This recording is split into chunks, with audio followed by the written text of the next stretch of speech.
This is a spoiler heavy Black Adam review. So if you have not seen the movie, please check out my spoiler free review that is somewhere on my YouTube page if this is already live, or it is right here. I don't know. I don't know how to actually add videos into other videos yet. So hopefully that's there. If not, uh, click on my username and you'll find it. Man, this movie was cool. Man, I love the Justice League of Society so much in this. God damn. Hawkeye looked so crispy. Like his suit looks so cool. Carter Hall. Man, I really love, I forget this guy's name, but I really like this actor who's playing Carter Hall. I've seen him throughout a whole bunch of other stuff, and he's a very consistent actor, and I like what he did with Hawkman. Dr. Fate looked phenomenal. Goddamn James Bond playing Dr. Fate. I'm so happy that they did it. And like supposedly the reason why he took this movie because he's a fan of the Doctor Strange movies, and so he actually took inspiration from Doctor Strange to play Doctor Fate. And I know that might really upset DC comic book movies, but like you got to realize so many of their characters that are in Marvel or in DC are copies of each other, or vice versa. Like Deadpool, Deathstroke, even though they're very different, one came before the other one. Thanos, Darkseid, other stuff that I'm blanking on. But Hawkman was so cool. Atom Smasher, that Cyclone chick, was probably the weakest one out of the Justice League Society people. It was just there wasn't that much emotional attachment with that.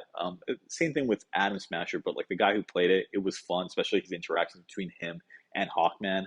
But the man of the hour, the Dwayne Rock Johnson just absolutely killed it as Black Adam when he was just straight up murking these guys, and I think they did a really good job of just like as an audience member, really not caring that he was just utterly destroying these guys because all of them seemed like terrible, terrible people. Like, my, of course, the biggest issue with this movie was that villain at the end.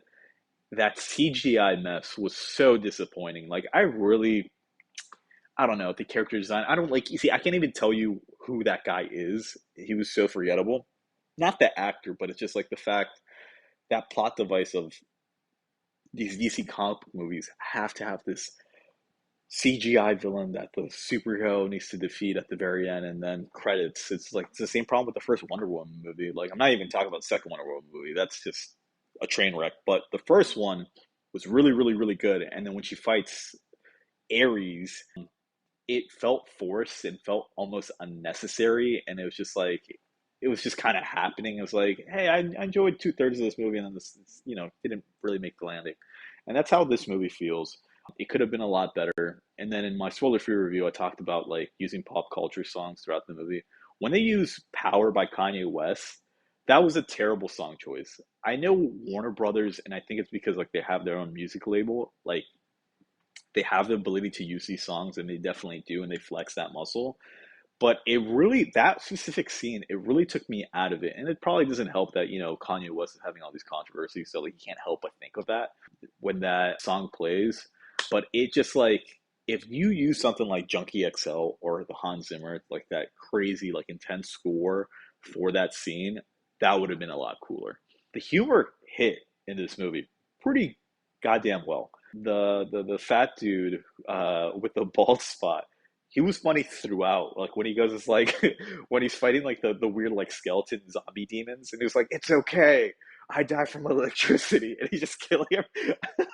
That genuinely made me laugh. Like just the humor was good, and it wasn't forced. It felt a little bit more natural, a little bit more genuine, and that was super enjoyable. Like I'm definitely gonna rewatch this movie and see if my local movie theater does like a matinee or like a $5 Tuesday. Most places do. I'm definitely gonna be. It's gonna be something that's probably gonna be added to the collection in the future, and makes me excited to kind of do more of a deep dive with Black Adam comic books. Like I don't know that much about him. The plot was pretty obvious that his son was the original champion. Like they didn't even really hide it. Like even in the like first time they used that horrible green screen when his kid is like he finds that like that mineral and he's talking, it's just like that CGI or the green screen stuff just didn't look that great.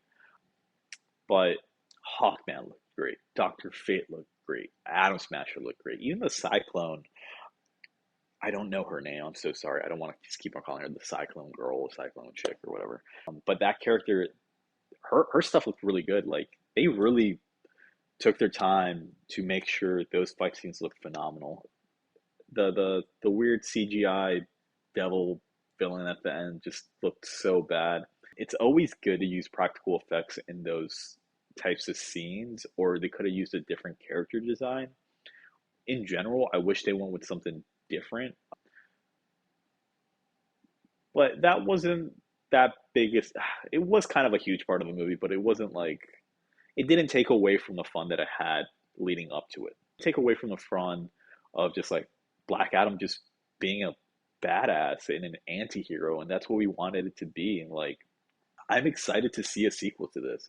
They hopefully address all the issues that this movie has and it just gets better.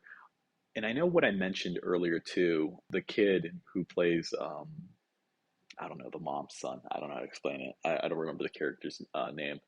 But when he does that speech to like rile up like the town to like get them to fight and defend themselves, I felt like it could have been done a lot better. It wasn't a very inspirational speech. It really just felt like he was reading a script.